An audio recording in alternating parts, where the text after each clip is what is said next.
Hello everyone. मैं बीना सैनी आप सभी का सैनी संस्कृत क्लासेस में स्वागत करती हूँ। सैनी संस्कृत क्लासेस में हमारे वाच्य चल रहे हैं, जिसमें मैंने कर्तृवाच्य, कर्मवाच्य, भाववाच्य तीनों समझा चुकी हूँ।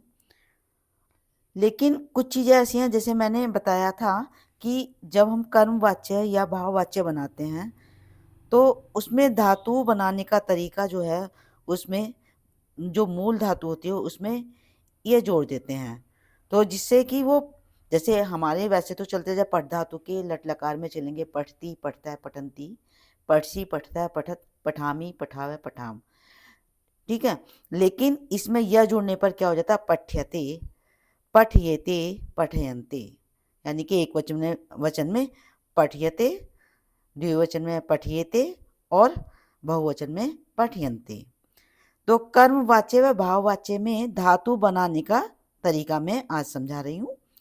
मूल धातु में यह जोड़ देते हैं। रूप जो है आत्मने पद में चलाए जाते हैं, यानी कि एक वचन, प्रथम पुरुष एक वचन में क्या है, यह जुड़ जाता है। जैसे पठ धातु है और यह जुड़ने पर क्या हो गया, ये पठयते, द्विवचन में पठयेते और बहुवचन में पठयन्ते। पा धातु में अब क्या होता है, जो धातु होती है उसमें लास्ट का जो वर्ण होता है, यदि उसमें आ रहा है, जैसे पा धातु उसमें आ रहा है, तो उस आ का ई हो जाता है। तो हम जब उसमें कर्मवाच्य या भाववाच्य में पा का रूप चलाएंगे तो ऐसा नहीं चलाएंगे पायते, उसका चलाएंगे आ का ई हो जाएगा, तो पियते। धा में आ निकल रहा है तो आ का बड़ी ई हो गया, धीयते, धायते नहीं बल्कि धीयते। गा बड़ी ई हो गया, इसमें आ निकल रहा है हमारा, तो आ का ई बन गया, तो ये बन गया हमारा गीयते। यदि हमारा धातु में छोटी ई निकल रही है, ची है, तो ची का ई बड़ी ई बन जाएगा, ची का रूप चलेगा चीयते। जैसे जय पे छोटी ई की मात्रा, तो इसका जब हम रूप चलाएंगे तो बड़ी ई की मात्रा बन जाएगी, जीयते। जहां पर धातु में ऊ निकल रहा है, श्रु है, तो ऊ निकल रहा है, छोटा ऊ का बड़ा ऊ हो जाएगा, तो बन जाएगा श्रु का श्रूयते, यानी कि बड़ा ऊ की मात्रा। फिर नेक्स्ट है हमारा री भी आता ना, तो री का हमारा बन जाएगा री। जैसे क के नीचे री, ये वाला री बन रहा है ऐसे वाला, तो इसका हम बनाएंगे री, यानी कि क्री, री र ई क, तो क्री यते।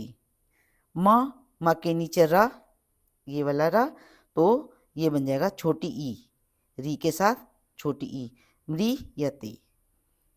ठीक है। अब धातु के, अभी मैंने क्या बताया था, ये तो पता नहीं वीडियो में आया है या नहीं, दोबारा बता देती हूँ। जहाँ पर री निकलता है तो उसका र पर छोटी की मात्रा बन जाती है। जैसे क के नीचे रे बन रहा है ये, तो इसका बन जाएगा री, क्रियते। म के नीचे र, तो म्रियते। धातु के आदि उपधा या फिर आदि में या फिर उपधा में यदि यह आ रहा है तो यह का ई बन जाएगा, वह आ रहा है तो छोटा ऊ बन जाएगा, रे आ रहा है तो ऋषि वाला री बन जाएगा। मैंने यहाँ अलग से दे दिया उपधा का मतलब। उपधा का मतलब है कि अंतिम हलंत वर्ण से पहला वर्ण। जैसे ये हो गया ग्रह, ह के नीचे हलंत है, तो इसका जो गह उसमें परिवर्तन आएगा,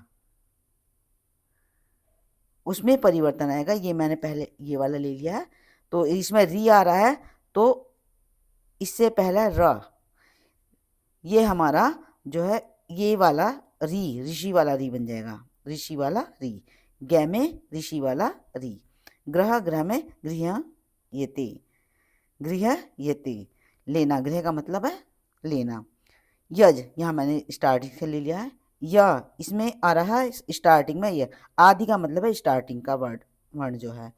और यदि उपधा से माने तो लास्ट का जो हलंत वाला वर्ण है उससे जो पहला वाला वर्ण है उसका हमारा परिवर्तन हो जाएगा य का छोटी ई।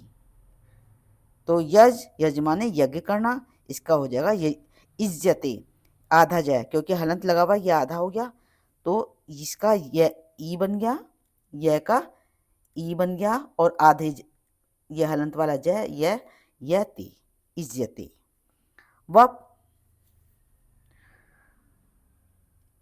वह प हलंत वाले वर्ण से पहला वाला वर्ण वो वह जो बन जाएगा हमारा छोटा ऊ बन जाएगा, वह छोटा ऊ। तो ये बन जाएगा हमारा उपयंते, प आधा बन जाएगा यते उपयंते। वस वह का मैंने बताया छोटा ऊ स आधा श यति तो उष्यते। वद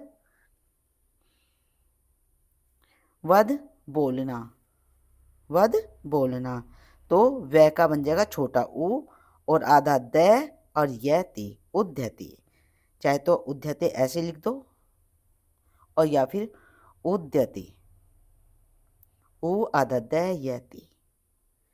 ठीक है, ये हमारा वाच्य परिवर्तन हो गया और इसी के साथ ये मैंने पूरी तरह से आपको समझाने की कोशिश की है। आई होप आपको समझ में आया होगा और प्लीज़ मेरी वीडियो को देखकर लाइक सब्सक्राइब ज़रूर कीजिएगा। Thank you.